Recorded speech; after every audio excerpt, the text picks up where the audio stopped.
Question number 17 है बेटा।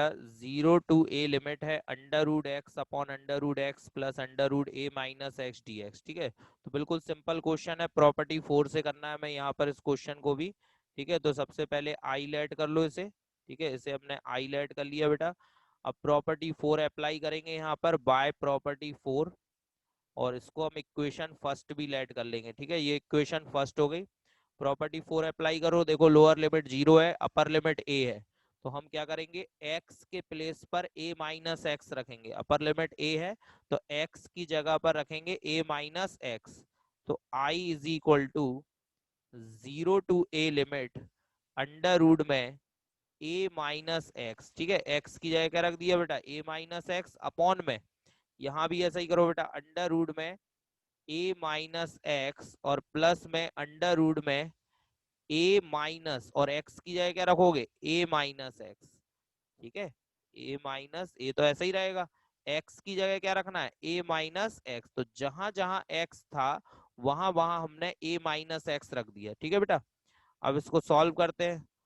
तो 0 to a as it is, under root में a-x भी ऐसा ही, अपॉन में अंडर रूट a-x ऐसा ही बेटा। यहाँ पर जब माइनस ओपन करोगे तो देखो a से a कैंसिल हो रहा है। ठीक है, इन दोनों में a से a कैंसिल हो जाएगा, और ये माइनस माइनस प्लस, ये बचेगा अंडर रूट में x। ठीक है बेटा, और इसको लेट कर लो इक्वेशन नंबर 2, ये समीकरण नंबर 2 हो गया। अब हम समीकरण 1 और 2 को जोड़ दें। ठीक है, तो जब भी प्रॉपर्टी 4 अप्लाई करते हैं, ऐड करते हैं ना, तो अब समीकरण 1 और 2 को जोड़ दे रहा है। तो नाउ फ्रॉम इक्वेशन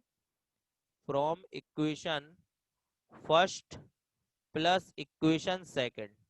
ठीक है, तो समीकरण 1 और 2 को जोड़ दीजिए बेटा। समीकरण 1 और 2 को जोड़ा तो i प्लस आई 2i। ठीक है, i में i जोड़ दिया तो कितना हो गया 2i, और 0 to a लिमिट देखो समीकरण 1 में ही दिया है under root x upon under root x plus under root a-x। ठीक है, इसके बाद प्लस यहाँ पर समीकरण 2 कितना है, अंडर रूट a-x अपॉन में अंडर रूट a-x और plus under root x dx। ठीक है बेटा, तो 2i is equal to 0 to a। अब देखो यहाँ पर दोनों में एलसीएम सेम आ रहा है, यहाँ भी लिखा है under root x plus under root a-x, और इसमें भी लिखा है अपॉन में under root x plus under root a-x। तो यानी एलसीएम क्या आ जाएगा बेटा, दोनों में under root x plus under root a-x। और इसके बाद यहाँ ऊपर कितना आएगा, ऊपर देखो यहाँ पर भी अंडर रूट x बचा है, और प्लस में यहाँ पर कितना अंडर रूट a-x और dx। ठीक है, तो ये देखो दोनों सेम है, दोनों कैंसिल हो जाएंगे, ये दोनों सेम है, दोनों कैंसिल हो गए, तो क्या बचा बेटा 1। ठीक है, यहाँ पर आ गया 1 dx, और 1 का इंटीग्रेशन कितना होता है, 1 का इंटीग्रेशन होता है बेटा x, और 0 to a लिमिट। अब यहाँ पे लिमिट रख दो, तो upper limit minus lower limit, upper limit minus lower limit, यानी a-0, 2 से डिवाइड कर दो तो i की वैल्यू क्या आ गई बेटा a/2, ये आंसर हो गया। ठीक है, i is equal to a/2, तो a/2 इसका आंसर है। क्लियर बेटा, चलिए नेक्स्ट क्वेश्चन देखते हैं। अगला क्वेश्चन है, ऐसा क्वेश्चन भी पहले हो चुका है, 0 to 4 मॉड x-1 dx। तो जब भी मॉड वाला फंक्शन हो, मैंने बताया था आपको प्रॉपर्टी 4 लगानी होती है।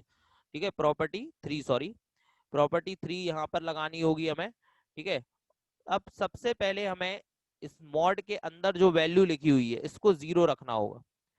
तो मॉड के अंदर लिखा है x-1, x-1 को 0 रखेंगे तो x की वैल्यू 1 आएगी। ठीक है बेटा, x-1 को हमने 0 रखा तो x की वैल्यू कितनी आई 1। अब ये जो 1 आया है ये 0 और 4 के बीच में है बेटा, बिल्कुल है। 1 जो है 0 से बड़ा है और 4 से छोटा है ना। 1 क्या है, 0 से बड़ा और 4 से छोटा। तो बाय प्रॉपर्टी 3, ठीक है, प्रॉपर्टी 3 क्या होती है बेटा, ये होती है कि a to b अगर लिमिट है और a और b के बीच में कोई नंबर c आ रहा है, तो लिमिट को हम ब्रेक करके लिखेंगे a to c f(x) dx और प्लस में c to b f(x) dx। ठीक है, इस तरह से लिमिट को ब्रेक करके लिख देंगे। तो यहाँ पर c की जगह कितना है 1 है बेटा। ठीक है, तो लिमिट को इस तरह से लिखो, तो ये देखो 0 to 4 mod x minus one d x is equal to, अब लिमिट को ब्रेक करके क्या लिखेंगे, 0 to 1, c की जगह 1 आ रहा है, 0 और 4 के बीच में 1 आ रहा है, तो 0 to 1 dx, और यहाँ पे क्या लिखोगे फिर 1 से 4, ठीक है, 1 से 4।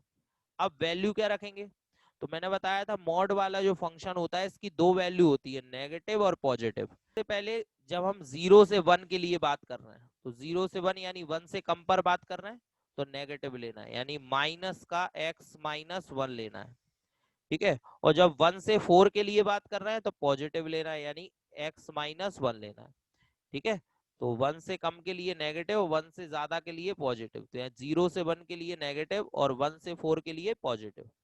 अब आप इसका इंटीग्रेशन कर दीजिए, तो माइनस ऐसा ही x का इंटीग्रेशन x² अपॉन 2 होता है बेटा, और 1 का इंटीग्रेशन x होता है, और लिमिट 0 से 1।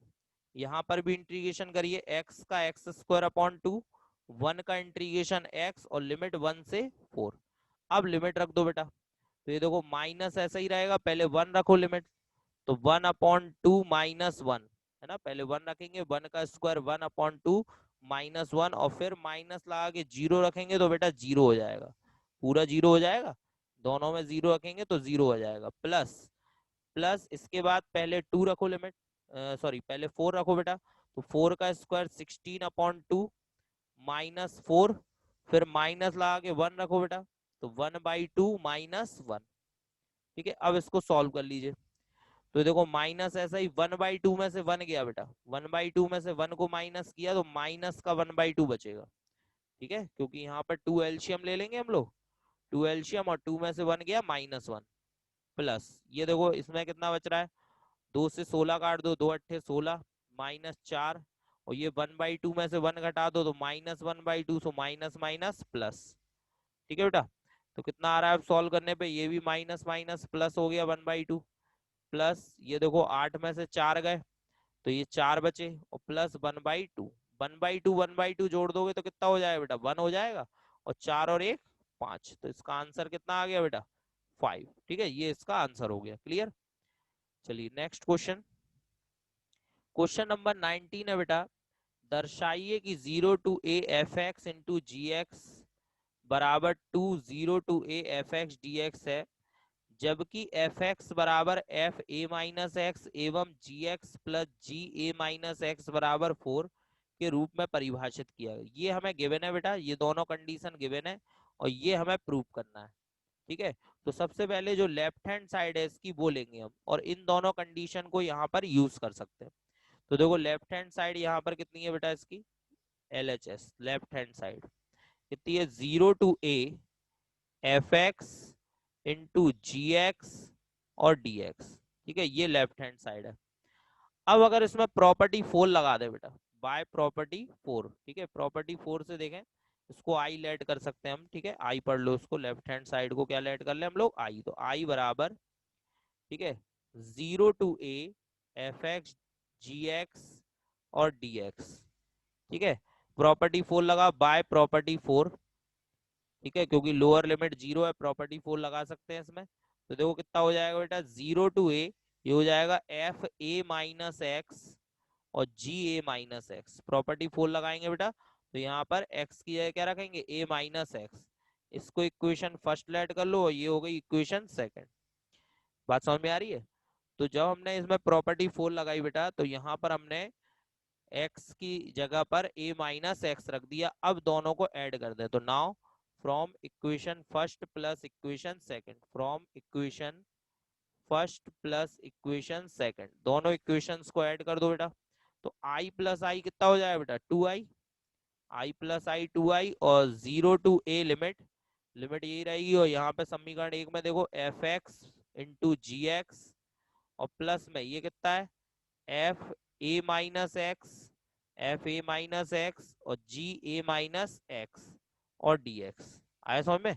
अब देखो fa-x, तो ये देखो ध्यान से, fa-x किसके इक्वल है बेटा, fx के, fa-x किसके इक्वल है, fx के, तो ये हमें गिवन है कि fa-x is equal to fx, ये हमें गिवन है, तो हम इसकी जगह fx रख देंगे, ठीक है। तो रखो बेटा fa-x की जगह fx, तो 2i is equal to 0 to a f x into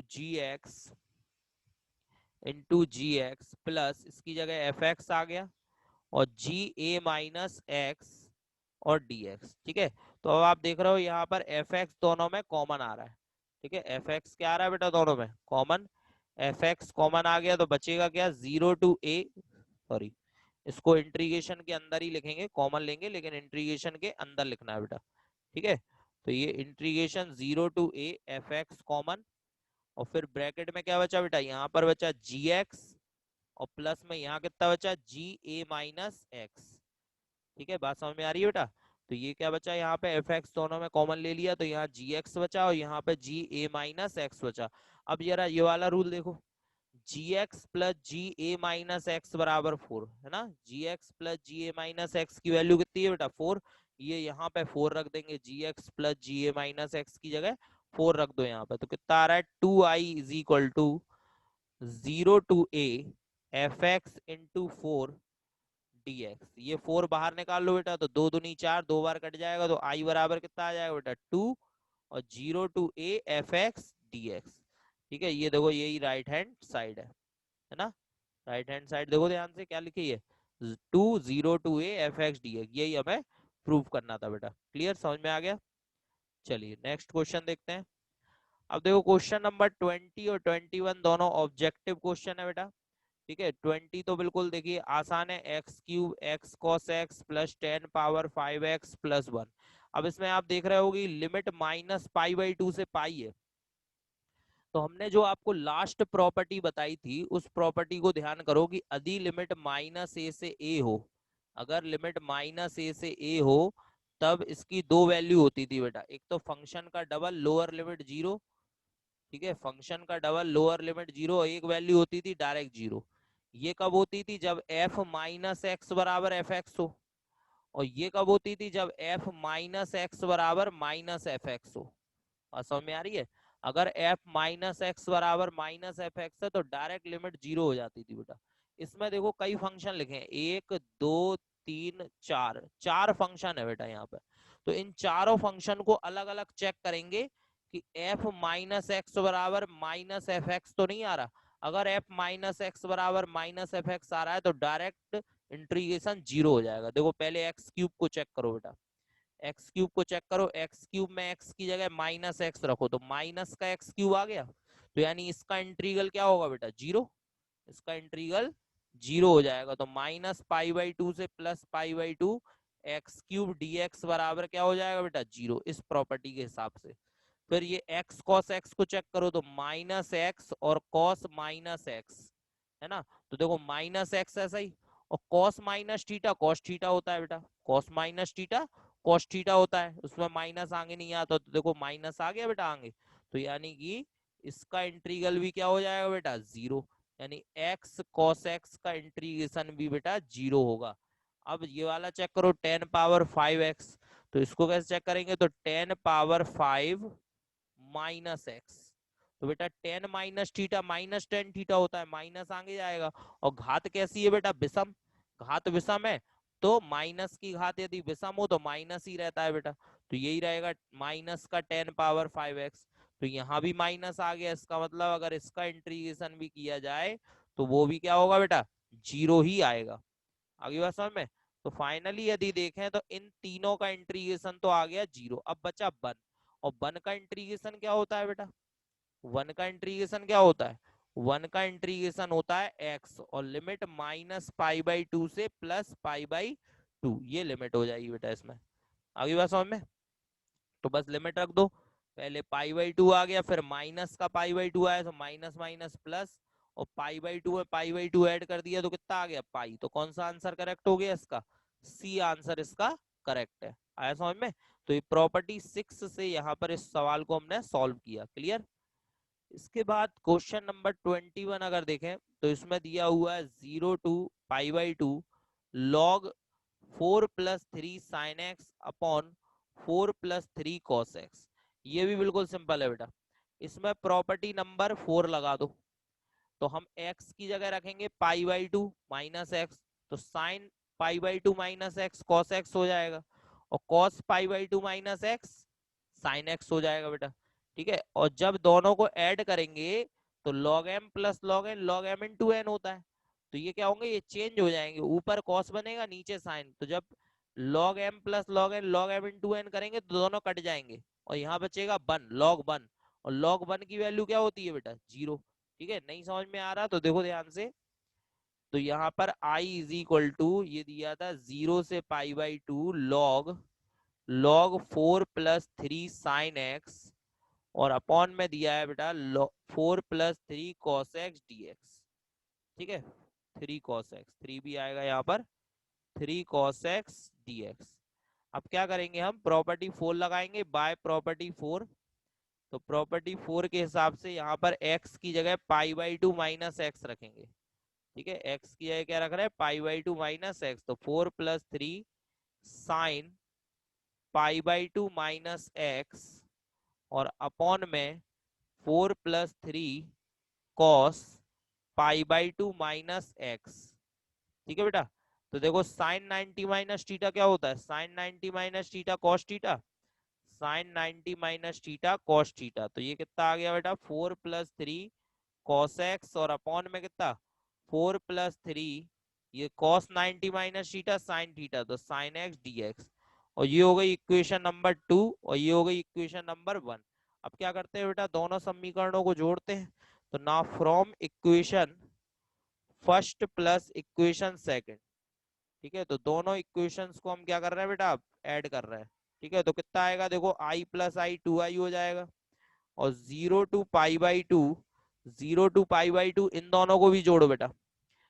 तो log 4 + 3 sin x, और अपॉन में 4 + 3 cos x, और प्लस में इसको जोड़ो log 4 + 3 cos x, और अपॉन में 4 + 3 sin x और dx। आया समझ में। अब देखो log m plus log n लगाओ, log m plus log n क्या होता है बेटा, log m इंटू n। तो देखो कितना आ रहा है, 2i is equal to 0 to π/2 log 4 + 3 sin x, upon में 4 + 3 cos x, और इनटू में n यानी कि 4 + 3 cos x, और अपॉन में 4 + 3 sin x। ठीक है बेटा। तो यहाँ पर दोनों को मल्टीप्लाई करके लिख लिया हमने। ठीक है, क्योंकि हम जानते हैं log m plus log n क्या होता है, log m इंटू n। तो आप देख रहे हो यहाँ पे ये कैंसिल हो जाएंगे, ये 4 + 3 sin x, ये 4 + 3 cos x, ये सब कैंसिल हो गए। तो क्या बचा बेटा, log 1। जब कैंसिल हो गए तो यहाँ पे क्या बचेगा, log 1। और log 1 की वैल्यू आप जानते हो क्या होती है, जीरो। log 1 की वैल्यू जीरो, तो यानी कि इंटीग्रल क्या आ गया यहाँ पर, जीरो। तो यानी i की वैल्यू जीरो आ गई। तो इसका मतलब कौन सा आंसर करेक्ट है बेटा, ये सी वाला इसका भी करेक्ट है, जीरो। आगे बेटा समझ में क्लियर।